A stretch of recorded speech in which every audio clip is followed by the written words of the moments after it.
We want the empowerment of the community, the empowerment of the Indigenous people to build something that makes sense for Pictou County. That's our objective.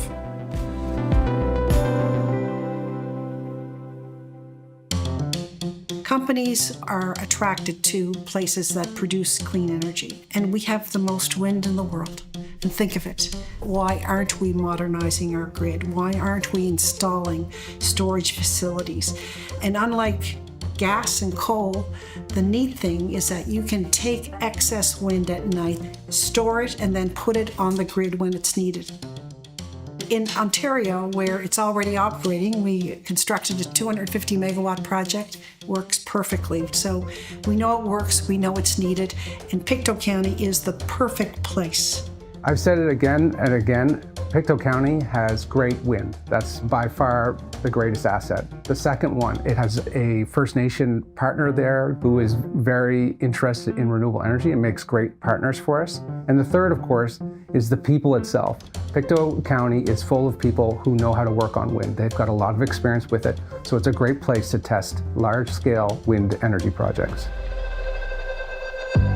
When we build projects like these, they're long-term projects and they need a lot of work to keep them functioning at a high level. It's very important that that knowledge base be in one area, and Pictou County is becoming that center of knowledge. Natural Forces, it's a company that we have a total trust in this company. They treat us fair, very professional, and they are very good at managing and operating renewable projects. So we have a lot of trust in these guys, and we're very comfortable and happy working with these guys. I think we both have the same goals, which is environmental stewardship. We want to protect your environment, but at the same time, we want to grow the environment. Development I would like to see in Pictou County is a solar park. It would benefit beyond Pictou County. We're about building relationships continuously. We've been doing it for centuries, and we will continue to do that. There is so much potential for collaborative work with members of Pictou Land and just members from all towns within the county. And we will grow at a quicker speed if we all work together.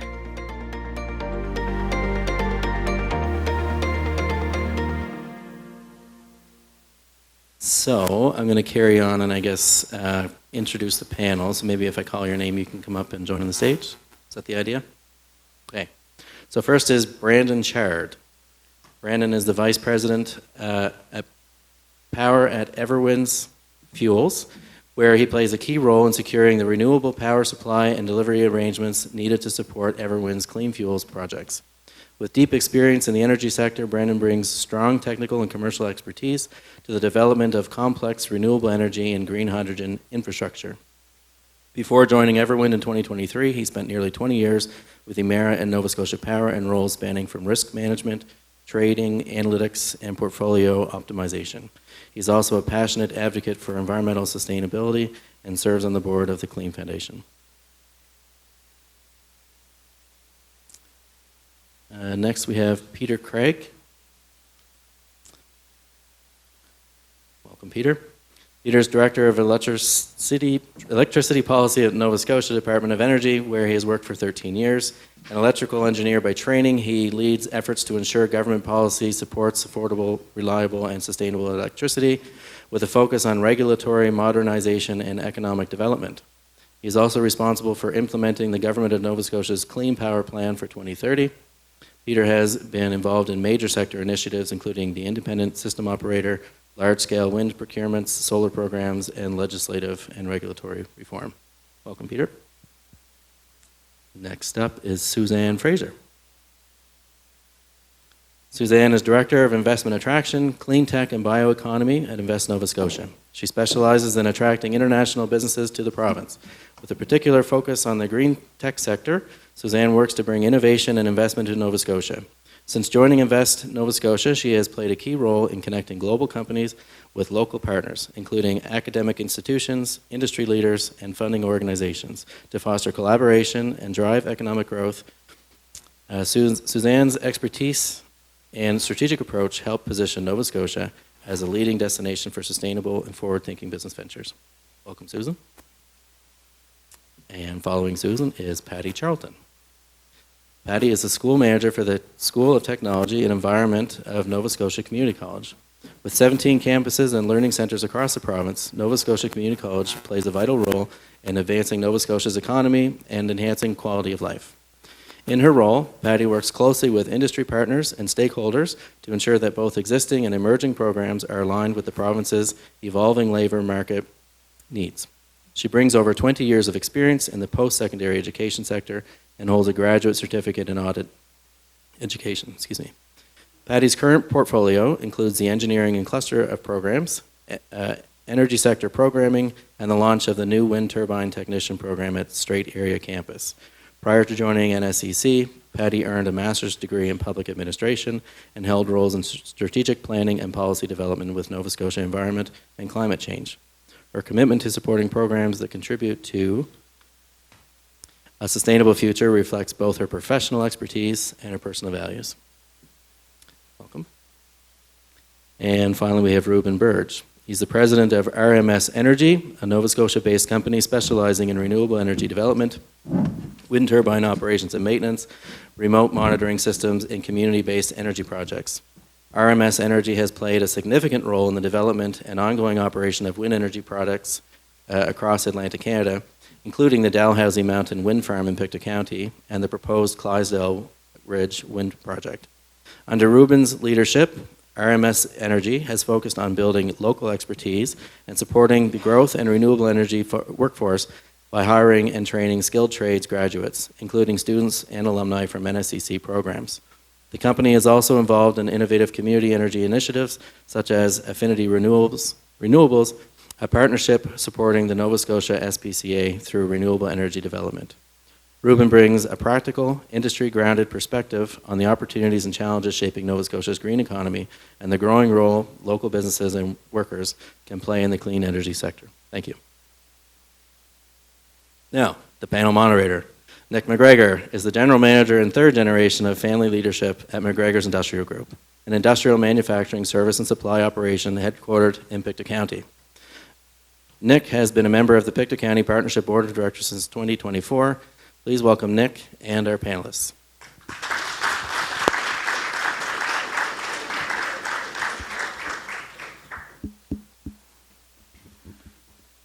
Good morning, everyone, and welcome.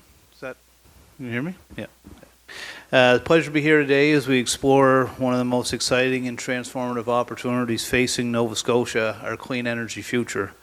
Across the province, we're seeing unprecedented momentum in a number of areas. Investments in areas such as renewable power, energy storage, green hydrogen, electrification, and grid modernization are reshaping how we produce, move, and consume energy. At the same time, these developments are creating many new opportunities for businesses, communities, tradespeople, and innovators. Nova Scotia is in an incredibly unique position to lead this. We have world-class wind resources, both onshore and offshore, a very skilled workforce, strong research and academic institutions, and a growing commitment to building a cleaner, more resilient economy.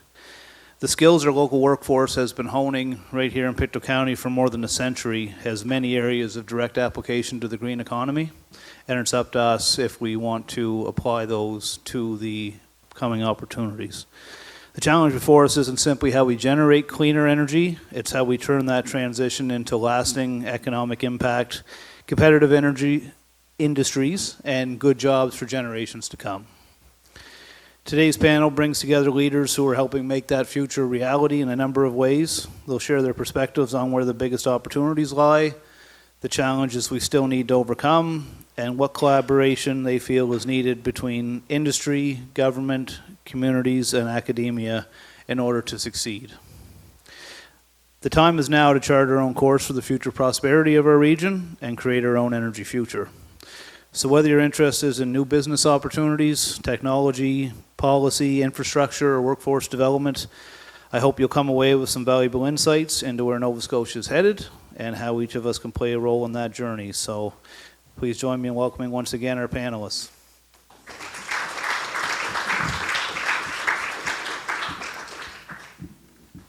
Okay, so as I mentioned to these folks, as long as I don't get stage fright here, we'll get through this all right.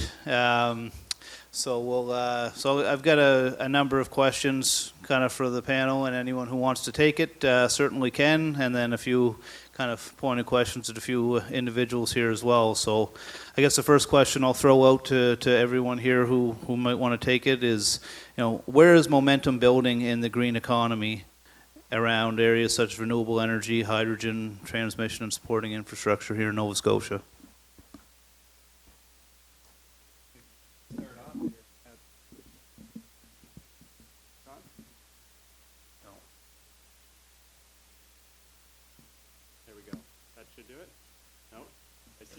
I see a green light. There we go.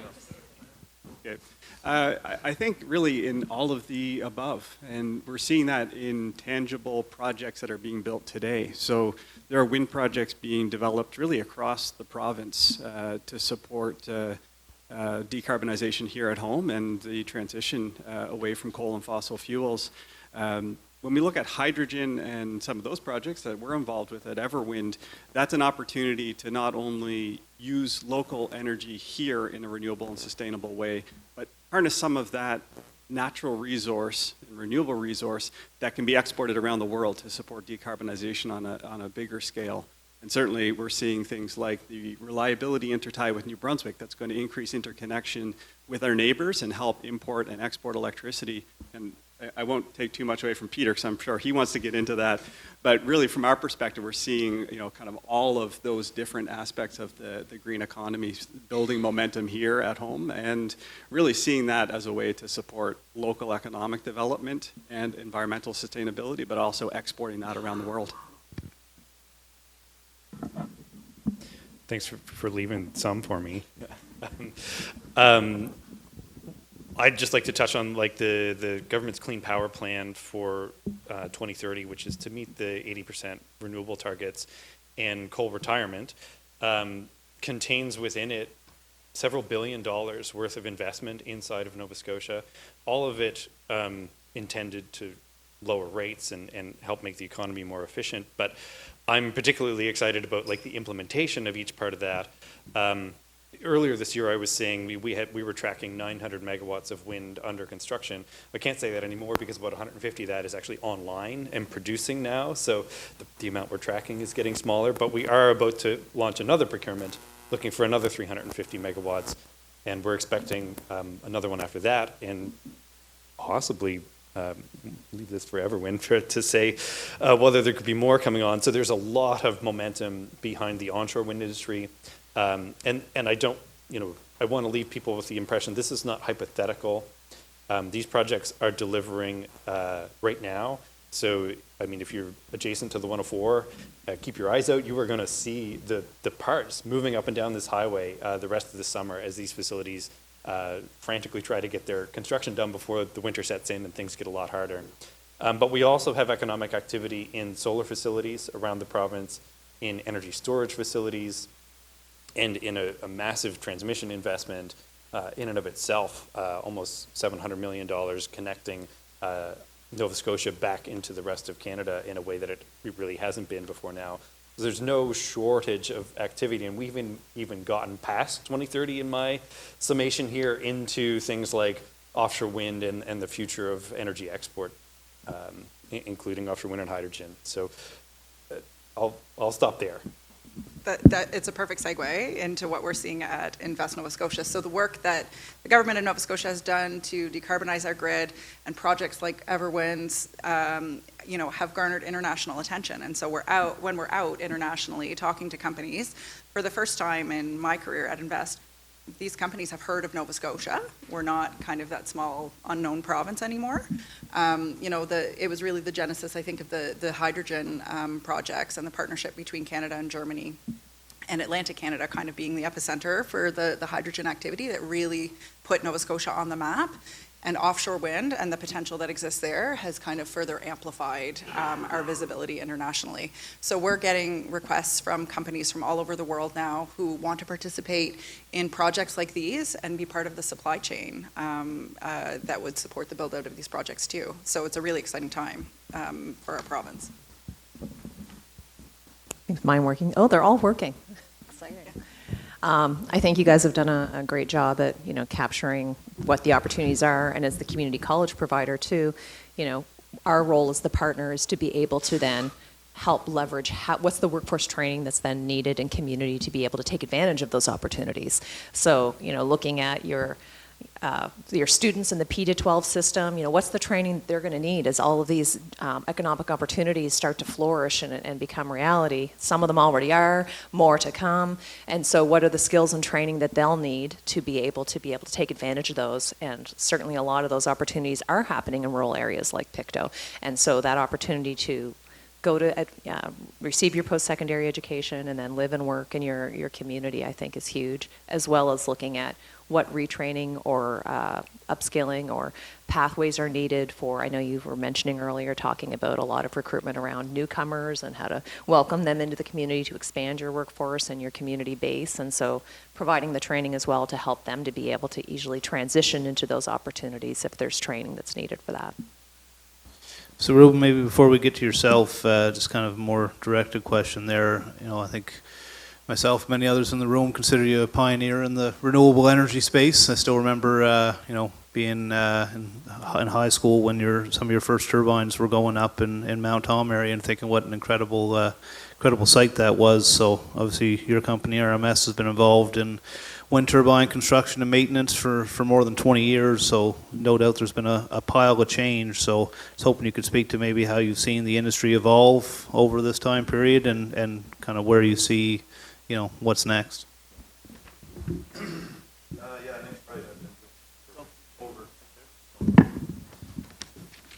You got me? Okay. Doing this for over 20 years now, which has been a good experience, actually. Enjoy it a lot. I'm a mechanic by trade anyway, so this, guess we had to develop wind turbines here to be able to work on them, so that was my my theory, and it panned out pretty good because we have mostly 20 people working for us now, all mechanics. And a lot of them, almost all of them, have came from NSCC. We brought them in from NSCC mostly from the electromechanical course. It's an exceptional course. And then trained them as mechanics. Most of them are 19, 20 years old. A lot of my guys have been there for 15, 16 years now. So seeing this new course come out is really exciting. So that's one thing that's definitely a new thing in this industry. A couple more things that are new in the industry. The First Nation partnerships, when we first started developing, we were trying to work on one wind turbine for one First Nation. Now the First Nations are a part of almost every project in this province, in the new RFPs. And so that says a lot. They're true owners now too. There's been ways of funding and participation agreements that make them actual owners. So they're very proud of the ownership side of it. So that's really new. That's something that wouldn't have happened 20 years ago. The NSCC, no, sorry, I already touched on that. And you can talk more about it. No, I have a whole lot about that course, but the businesses, when I go into a business now, we do a lot of business with local people, such as McGregor's. In fact, I used to work for McGregor's. And when I go in there now, everybody knows our business now, what bearings we need, what welding rods we need, They're very experienced in that. And you see it when you walk into people's doors now, where you didn't see that before. You felt like you were going into, they didn't really trust you. They didn't really understand or believe it was real, I think, the wind industry. And now so many people's kids, my friends' kids work for me, so many people's kids that I know work for somebody else. So the wind industry is real in that way, or it feels more real. And it's because of, we've been taking kids out from NSCC for years doing training. Now they're coming there looking, hey, I want to work here. Where before they were skeptical. That's a good word. Everybody was skeptical, and it's not that way anymore. So I think those are probably the biggest new things in the industry. No, and it's a good point, Ruben, but, The proof being in the duration, as you know, unfortunately our province and our region is no stranger to broken promises in industry as well. So obviously, onshore wind has proven the test of time, and things are just getting bigger and larger and better all the time. So that's great. Appreciate the insight there. Guess kind of next question for the panel. Just curious your thoughts on how, obviously there's many slices of the pile, say, in terms of making an industry successful, provincial priorities, private sector investment, community readiness to support these projects. How do you feel we're doing in terms of things coming together to actually support growth of the sector, and potentially any barriers that you might see to that success?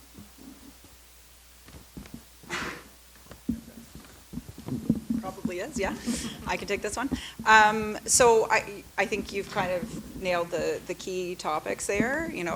Readiness and willingness of communities to participate in these projects is kind of the first step. And also, oh, sorry, I'm not close enough. Yeah, they're telling me you can't hear me.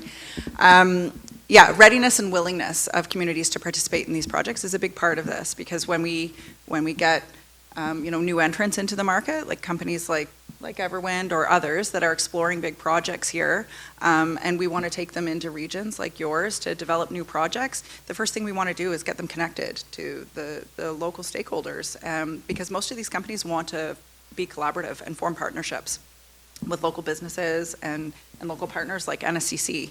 And so, having a community that's open is a really great way to encourage growth in your region. I think Pictou County is doing a great job. I mean, we bring companies into your region all the time to explore new development and to make connections. And so I think, again, this is an exciting time in Nova Scotia. Because of everything that's happening in the green economy and the big shift that's happening internationally. We have a big part to play in it. And so there's lots of opportunities for every part in the province, and this will be a great area for a lot of this supply chain to develop and partner with companies that are already here. And Suzanne, maybe before you put the mic down there, I was just wondering if I could, see if you could speak for anybody in the group or the room that's not familiar with some of the programs available through Invest Nova Scotia to help businesses and where to find the information. I can say firsthand, they're fantastic. Our business has been, a great partner with that as well. So hoping you could shed some light on that. For sure. So for those of you that don't know, Invest Nova Scotia is the business development agency for the province of Nova Scotia. So we're the economic development agency for the province. And our mandate is to support the growth and development of companies in our region. And we work very closely with community organizations and also our federal partners and provincial government partners as well, to ensure that, the ecosystem is ready for investment and that we have the supports in place to support investment.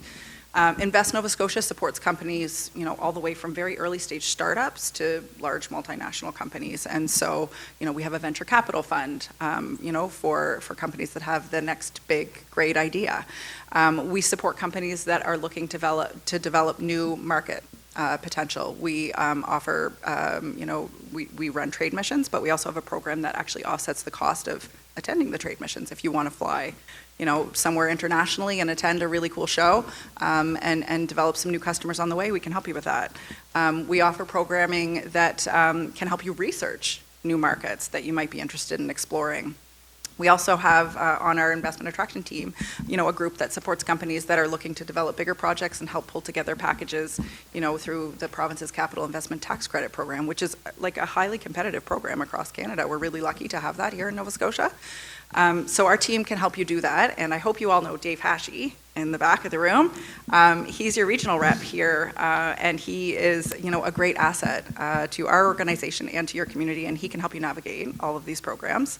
But the programs aren't limited, certainly, to Invest Nova Scotia. ACOA, the Atlantic Canada Opportunities Agency, has lots of great programs that they can help you navigate through the federal government. And there are some great programs here in the community, too, with the partnership. And so, there are lots of different avenues where you can find support in the province. And so don't hesitate to reach out to Dave or to the team at the partnership to help you figure out where to look. Excellent. Thank you.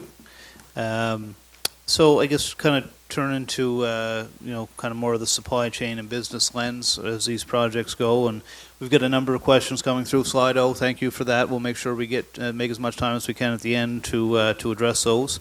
I guess maybe pointed more towards the proponents in the room here, but I guess in terms of, business opportunities, just at a high level, with regards to your projects, I feel a lot of people don't appreciate the scale of businesses required to develop these projects right down.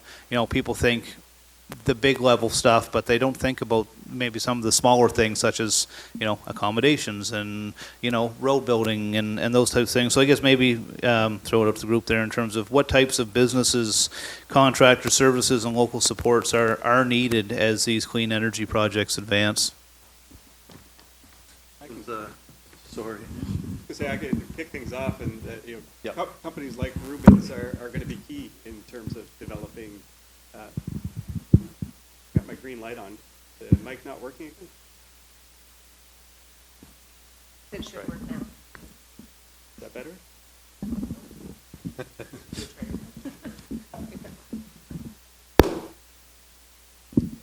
All right. Hopefully that's better. Yep. Sounds good. The first phase is really the development phase. And so there's a lot of work that happens in things like environmental assessment work. So, companies doing field work to look at species at risk and evaluating for old growth and that sort of thing for a wind project, upfront on day one to make sure that these projects are being developed in a sustainable way that's going to have as minimal an impact on the environment as possible. I mean, when we're doing renewable energy, we don't want to be, having negative trade-offs that are going to outweigh all the benefits of these projects. So that's the first phase, and there's a lot of work that happens for years. Putting up met towers to measure the wind and doing that kind of campaign, the analysis around financial analysis, so accountants doing modeling on these projects, and that's all before a shovel hits the ground. And then once you move into construction, very similar demands to any large construction project. So accommodations for workers, as you mentioned, is key because some of these projects need hundreds of workers, at peak times. And then, of course, what goes into the construction. So whether it's steel, cement, concrete, all of those are key. And then for wind in particular, things like transportation and logistics. So truck drivers, crane operators, there's so many different aspects that go into building these projects. And then in the operational phase, and I won't steal Ruben's thunder, but there's a lot that goes into operating and maintaining these facilities and projects over 35, 40-year lifespans and continued economic development around that. Yeah, that's more or less what I was going to say. The legal support required, where you said there is, we've had lawyers who are very good at land transactions, so that was extremely important.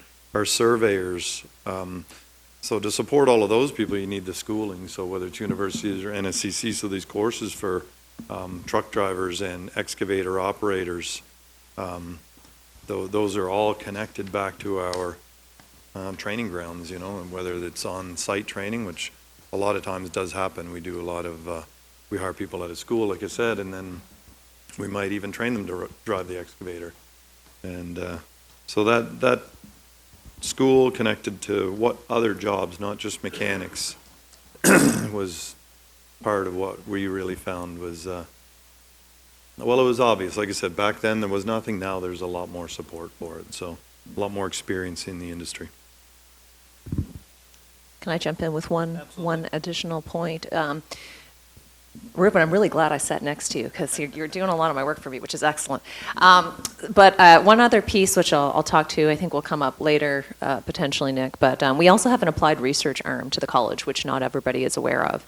And that arm of the college has partnered with community before on renewable energy projects. So that is another piece of work that we do, and being able to, do feasibility studies and that sort of thing, and, providing some coaching and mentoring on what that looks like. And so I would just throw that out there too, or if there's an industry player in the room who has an idea for an opportunity of something that could fall within that sector, but you're not quite sure, you've got a problem you need to solve, or you need to be able to prototype it before you're ready to amplify and try it out on a larger scale. That is another way that you can partner with the college to be able to help you move into this sector. So just another, I think, piece of the puzzle. Excellent. Thank you all. So just on the theme of the supply chain, Brendan, obviously Everwind has some very exciting plans, both underway as well as upcoming and in development. So I believe you have maybe a couple of slides you'd like to share, just kind of as a key proponent in the green economy in Nova Scotia, hoping you can, give the audience a bit of an overview on what Everwind's overall plans here in NS for those who may not be as familiar. Absolutely. Thank you. It's just 2 slides, really. The cover here is the operating facility today. Because a lot of people don't recognize that we have facilities that are operational, that support over 100 full-time employees and many more contractors at Point Tupper today. So this is operating facility. We've got fully permitted and operational marine jetty, about 7.5 million barrels of liquid fossil fuel storage, and all of the associated infrastructure with that. And this is really an example of how we can transition away from fossil fuels. We can leverage existing workforce and infrastructure and investments and turn that into the green economy. So our plan for this site is to develop a green hydrogen and ammonia production facility. And if we flip to the next slide, we can give a bit of an overview of how that fits into what we're doing across the province. So for the first phase of our production facility, we're constructing 4 grid-connected wind projects. So we've got one called Bear Lake. It's down mostly in West Hants. There's a couple of turbines in HRM and Chester as well as the Windy Ridge and Gamitinuk projects in Colchester, and the Upper Afton project, which straddles Antigonish and Guysborough counties. So those 4 wind projects, they're not in construction yet. We're finalizing our commercial agreements and getting ready for construction. Hopefully by the end of this year. We've done some early site clearing work at some of the sites, but looking to get into full construction towards the end of this year or into next year. And when operational, we'll use the Nova Scotia power grid, the existing wires, to flow the electricity through the grid to our production facility. And at Point Tupper, we'll use that renewable electricity through a process called electrolysis to produce green hydrogen, and then synthesize that with nitrogen to form ammonia. And so ammonia today is used around the world, mostly in agriculture. So fertilizers, there's about 150 million tons of ammonia today being used around the world. And almost all of that is produced using fossil fuels. And there's a very high carbon footprint associated with that. So by using renewable electricity, new wind being built here in Nova Scotia, we can capture that and create green ammonia, which has a much, much smaller fossil fuel footprint, a reduction of over 95% in greenhouse gas emissions. So that's a way that we can be using Nova Scotia's renewable resources to both create economic benefits and opportunities here in the province, but support decarbonization around the world. And we've been talking about this project now and working on the development for over 4 years. And we had hoped to actually produce our first hydrogen and ship that over to Europe in 2025. Obviously, that didn't happen. And really what slowed us down is that on the European side, things have taken a little bit longer to develop. So they have specific rules and regulations that across the European Union they needed to implement. So they need to develop laws to create quotas for the use of these green fuels. And they finally, in Germany, transposed those laws into their formal law, went through the process. So now there's much more certainty about the market. And we're seeing some other very strong signs from Europe that they're advancing the market with the commitment to funding an auction process to line up sellers like us with buyers in Germany. So things are starting to move. We're seeing some really good momentum now on the European side, and that should allow us to start getting into construction with the certainty that there will be a buyer for our product. The second phase of our project is very similar, but it will be connected directly behind the meter to our facility. So instead of using the Nova Scotia power grid, we'll build our own transmission lines to connect new wind farms in Guysborough County. So those are the Setibuktuk, Ocean Lake, and Harbor Hills projects in Guysborough County with new transmission directly to the production facility. And that will allow us to scale up production both for export but also for local use. So we've had some really good conversations. We know that Halifax Transit is looking at piloting some hydrogen-powered buses. So again, a way to displace fossil fuels using less diesel, using clean hydrogen, as well as potentially for trucking. And we know that there's some industry work happening to look at how fueling stations and other infrastructure could be set up to support the use of hydrogen and other clean fuels to replace fossil fuels. So we're really excited about our project. We think there's good momentum building, and we're hoping to see construction start again on the wind by the end of this year, and next year on the hydrogen facility. Great, thank you, Brendan. So just kind of last question on the supply chain side of things, just any general comments, just for any of the businesses in the room that might be, looking to understand how they can fit in or how they can prepare to participate in these, in these projects or the many other projects that are coming up. Any advice to share on how people can prepare to be ready to support these projects, I guess, overall? Okay, I can take this one. So there are some great support organizations that can help you navigate the supply chain opportunities. The Department of Energy does have a small team that is focused on supply chain for these green energy projects, but there are some industry associations as well that it might make sense for your companies to get involved in that can help make connections for you. So organizations like the Atlantic Hydrogen Alliance, which is the hydrogen industry association for all of Atlantic Canada, they can help connect some dots between the big hydrogen projects, not just Everwinds, but the other ones that have been announced in the region, and how you might be able to participate in those. There's another big organization that's based in Nova Scotia called Marine Renewables Canada, and it's the industry association for marine renewable energy for the entire country, but their team is mostly here in Nova Scotia. Because of the offshore wind opportunities, the tidal opportunities, there's a number of marine renewable opportunities that, are kind of based in Nova Scotia. And so they have actually a great supply chain list that's readily available on their website. You can go and look at it. And if you, want to participate and understand how you could be part of that supply chain for offshore wind or for, tidal development in the province, they can help you navigate that as well.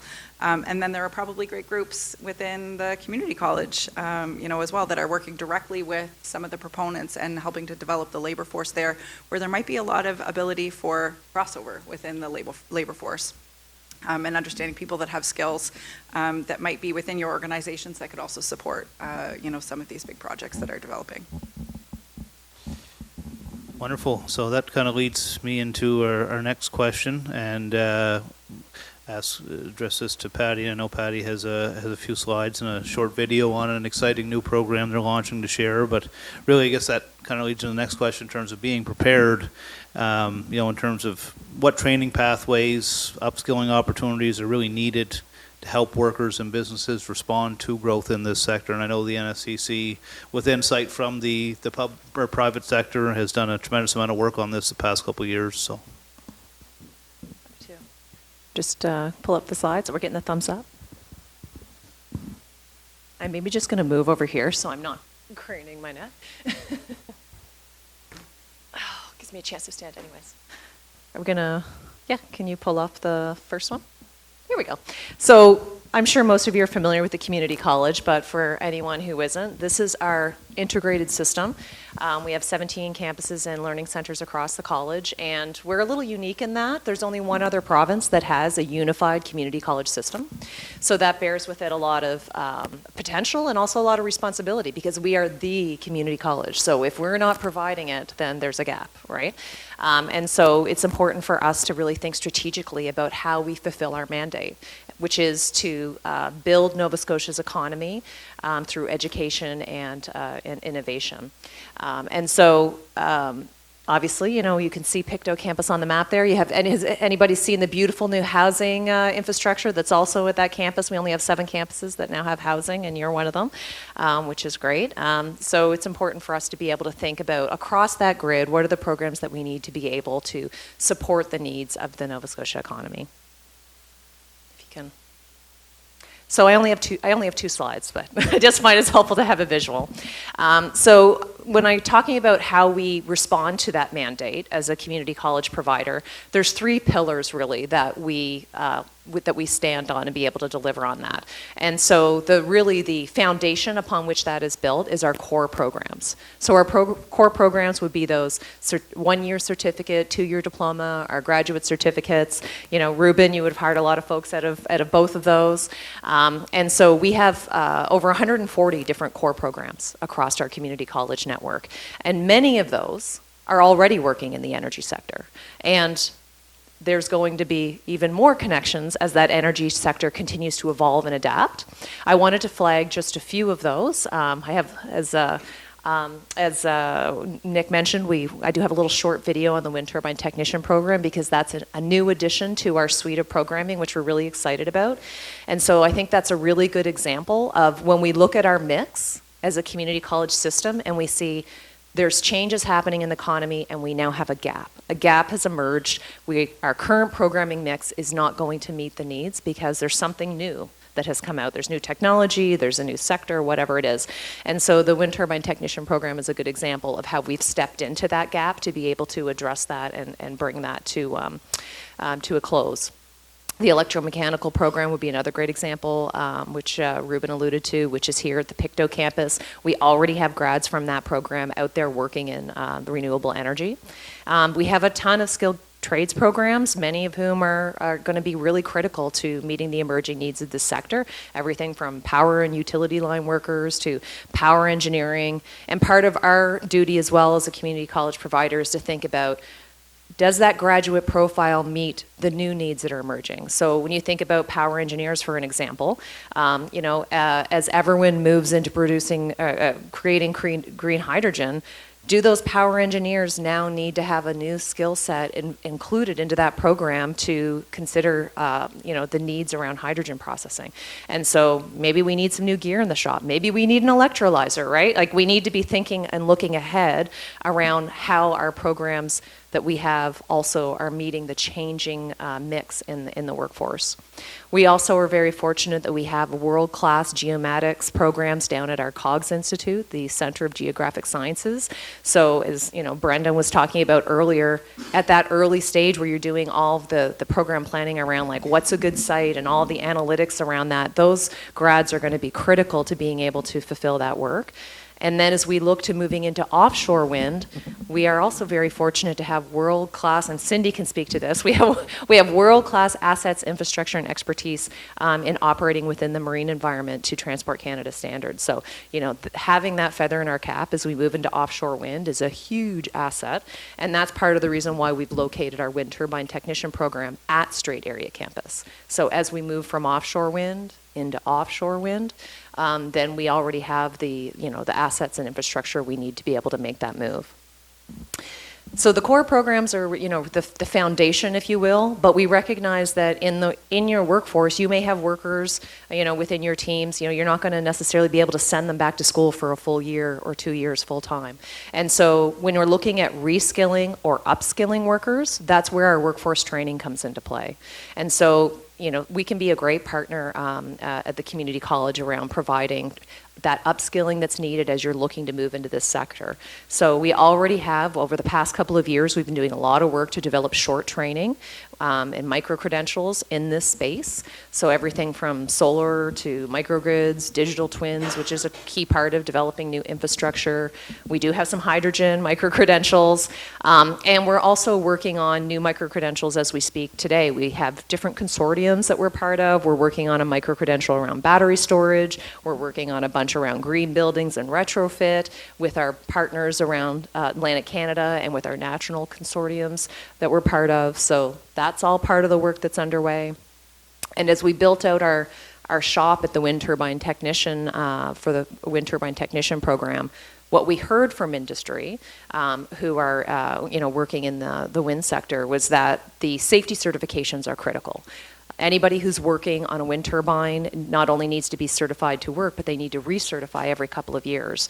And so we received our accreditation in March to be the only post-secondary institution in Canada who is a certified training provider for the Global Wind Organization safety training. And so that, again, allows us to be able to meet industry's needs as more and more of these wind farms are going up. And I already touched quickly on applied research. So I think that's a really important way that we can help to support the needs of the green energy sector. We have a whole team of research scientists within the college who do applied research. So they partner directly with industry or with community or with nonprofit or other government agencies to be able to solve problems or explore opportunities. And we have 5 different areas of focus, and one of them is energy. So that's led up by Dr. Wayne Grosco. We have an applied energy research lab at our Ivany campus, which they love to give tours of. So if anybody ever wants to have a tour of that space, you are welcome to come and visit. And they can help with things like energy system modeling, prototyping for electronics that are going to be used in this space, solar and renewable energy research, data analytics, and as I mentioned earlier, community and startup support. So, I think that is all, really critical to being in an emerging sector, to being able to move into this lane. And the other piece I guess I would just flag too is part of our role as a community college is looking at how all of this intersects, because as we know, the energy sector is not the only area that's really booming right now. We have, some housing construction that's happening. We have some healthcare, challenges that we're trying to respond to. And we have a huge investments that are happening around defense right now. And so we also need to look at where are those areas intersecting if there's multiple labor force demands on electricians and welders and heavy equipment operators, that's a really important factor for us as well in thinking about how many programs do we need, where do we need them, when do we need them. And so these kinds of conversations are also helpful for us to make sure that we're offering the right programs at the right time, the right place. And so that's why I was saying to Matthew earlier, I was talking to somebody who's been with the college for 25 years, and they said, we used to have a t-shirt that said community is our middle name. I think we need to bring those t-shirts back because I think these kinds of conversations are really important to us being able to respond to your needs. And we do have a quick little video just because the wind turbine technician program is such an exciting development, just to give you a little flavor of what that looks like.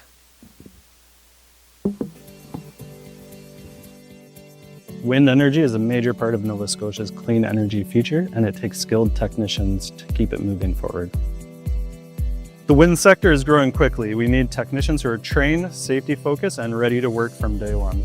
It's an exciting time because the industry is growing very fast right now. This year alone, there's more projects going up than the last 10, 20 years. So it's a really good time to get into it. There's actually not too many places in North America that are dedicated to training people to be technicians in the wind industry. So this is a significant opportunity for Nova Scotia to be a leading partner for all manufacturers. Having programs like these gives us a really good basis of reliable technicians that we know what they have as an education and how it is really towards the wind industry.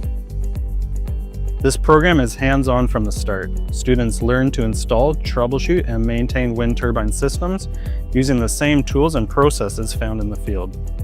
Building skills across electrical, mechanical, and hydraulic systems while training to global wind organization standards. I like to climb. I like the views. I like heights. Nova Scotia has the aim of working towards clean energy and net zero carbon emission in next few years. So it kind of attracted me that I will definitely have job opportunities in the future. I was attracted to this program because I've seen the wind turbines going up everywhere and thought this would be an up-and-coming job market.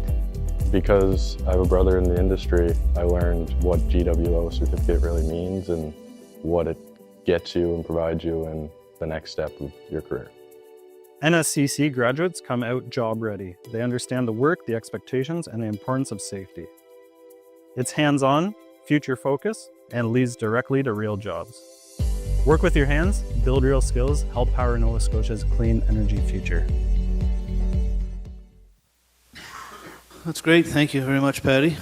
So we have a number of questions here, so I want to leave a few minutes for those for sure. So just kind of one closing question for the panel from my side, and I guess kind of an overarching, if with all these opportunities ahead, if Pictou County as a community, as a for the industry wants to be ready to participate in these opportunities, if you could tell one thing that really should focus on, what would you say? We started that in.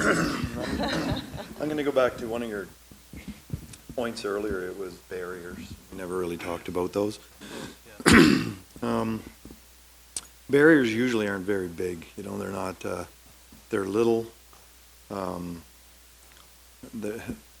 It takes everybody to say yes to kind of keep this rolling. Like, I think in 2010, in 2009, 10, 11, there was 5 or 6 wind farms built in that time.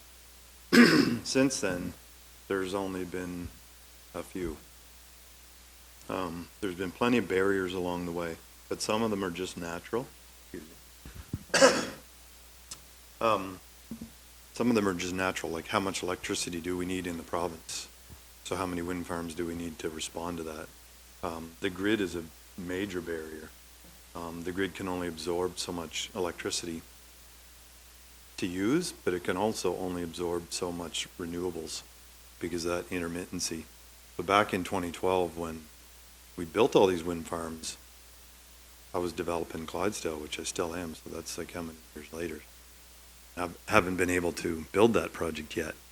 So there's obvious barriers that I'm not even sure what they are and what we can do about them. Some of them are regional. Quebec, New Brunswick, everybody else are developing these projects too. So how much electricity can we actually export to, say, New Brunswick? Not really that much. You know, they're also doing what we're doing, and so is Quebec. So there's opportunities there, but it's not the only holdup. There's local acceptance, and I kind of feel like we don't do as industry people, we're busy working, we're not really thinking about that, so maybe more work could be done on gaining acceptance in communities and, you know, even coming up with better one-page slogans or, you know, things to kind of help that. I find that's a real challenge. Very scared to introduce a wind farm into a community, to be honest. You can get different results. So that's a barrier for sure. You don't want to be pushing things through unnaturally. And that's, you know, that leads to, you know, a question that's been on my mind, Ruben, and, you know, it's actually a question that's come up a number of times in different formats here from the audience. So I guess it really ties into the, you know, the whole, we'll call it the not in my backyard mindset of, you know, how do we get people comfortable, get communities comfortable with the work that we're doing? I'm sure, you know, the first time you went knocking on doors to say, hey, I'm going to start putting wind towers up, there's probably some difficult conversations, as many of us have faced. Just, you know, how can we as a group, you know, get better at doing that? Because we've all seen many times where that has failed here in our community and across the province. So that's, you know, love to get some insights on that. It's your thoughts. Me, myself? Anybody that wants to take Anybody else? Yeah. I'll jump in. You know, I think early and open engagement is critical across any project. And, you know, this morning I got up, I went for a little jog down to the Pioneer Coal Athletic Facility, and that's a reminder of a little bit of Pictou County's, not just history, but present. And that's a, you know, major operation that has fueled power generation here in the province for decades. And it also shows that Pictou County is a great place to get things done. And there's a very strong industrial history here. And I think that tapping into that and looking at some of the opportunities that we have here as we transition away from fossil fuels towards wind. And we know there are gas plants proposed for Pictou County, which, you know, some people obviously are not supportive of, but we do need to look at the overall provincial and national and international objectives. And if if we do have some gas in the mix, do we want to say no to that and risk stability of our grid and having times when maybe power isn't available for everyone? And there are always trade-offs. Mm-hmm. And I think what's key is being open-minded and making sure that we're looking at, is this for the greater good? And are these projects going to benefit us in the long term? And certainly as a proponent, we need to do a good job of that. We need to build partnerships with the local communities where we're developing our wind and hydrogen projects, also with First Nations. So we're very proud of our relationships with First Nations, and our wind will be majority owned by a member 2-led consortium. We're very proud of that, and they're also very, very active in the development of these projects side by side with us to make sure that they're being done in a sustainable way, that we're looking ahead 7 generations to ensure that these sustainable projects are going to create benefits for local communities, First Nations, for the environment, and for the overall province. So I think looking at things not so much in isolation, but from a portfolio approach and from the broader societal goals and development aspirations, and also what we need as a province from an economic perspective so that we don't have to see as many people migrating to the west to find work, and finding that balance between developing these projects but doing it in a way that is sustainable and benefits everyone. That's really critical in my mind.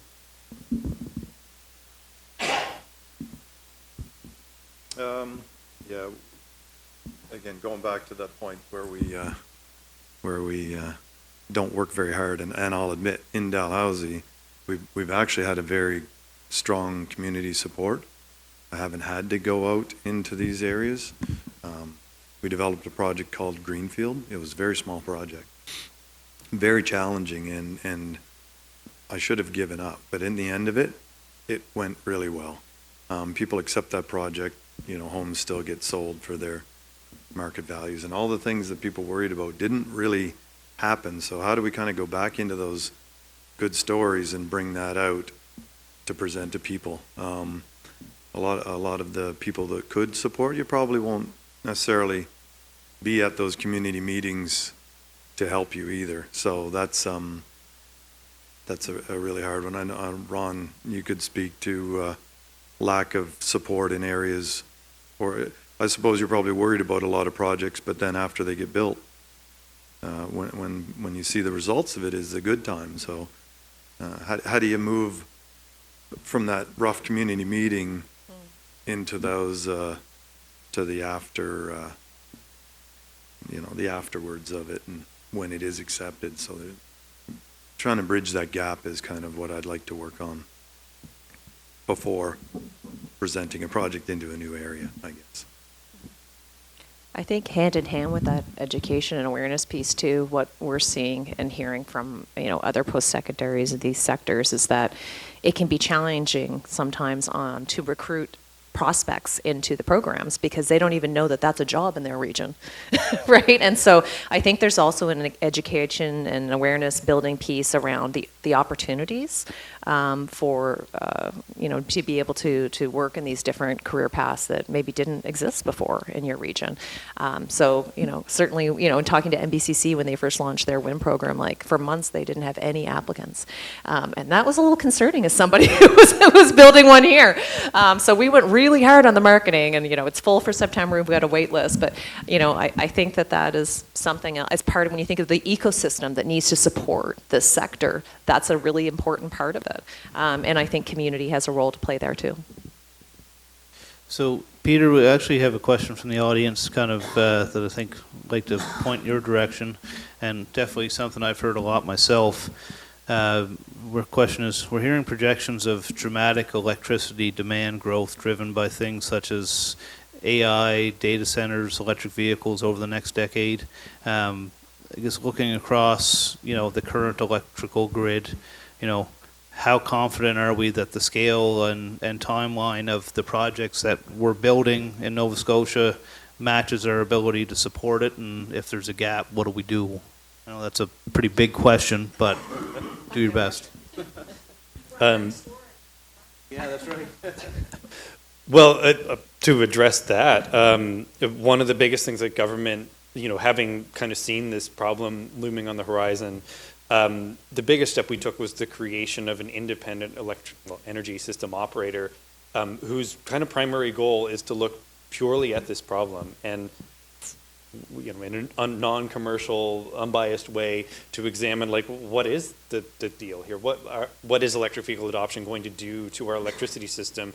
What resources do we need? And then how do we go about acquiring those? So ISO's in its nascent stages here, just getting stood up. But I've been in a number of meetings over the last month or so as they go through the first stages of the planning exercise to try to figure out, okay, well, what's the nature of the problem? How do we understand this? What are the sensitivities? What things could go wrong, and how do we ensure that we've modeled that so that the decisions that we're making now are not going to become completely irrelevant 5 years from now when we find out that, oh, things took a different cue. Thank you.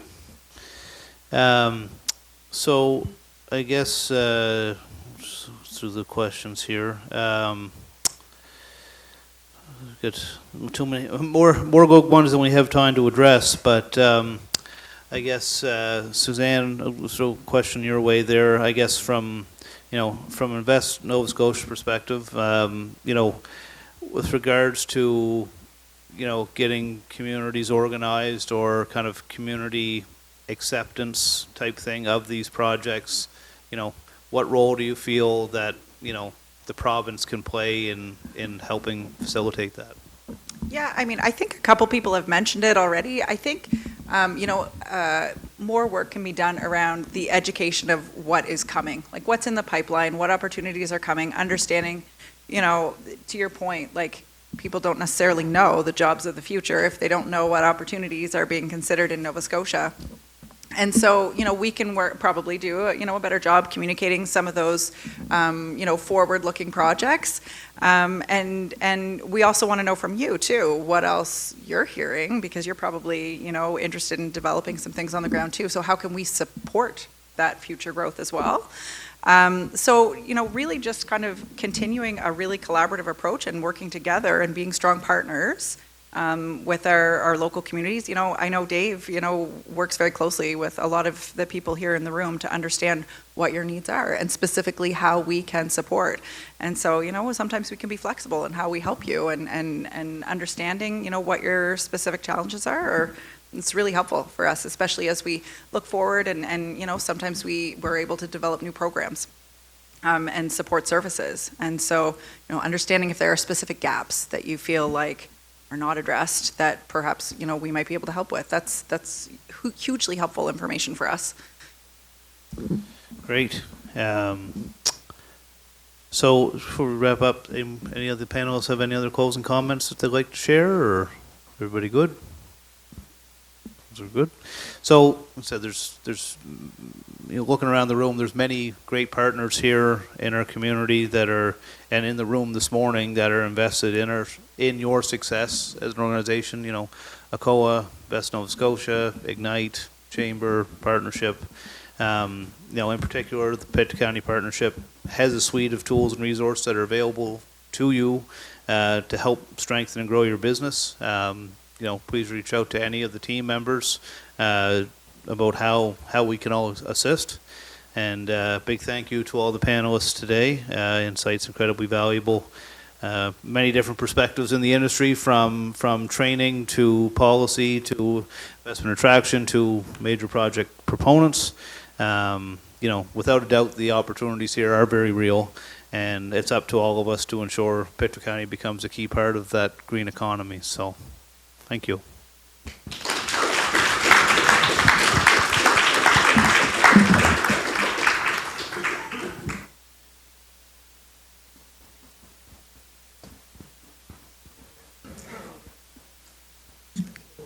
The one that works.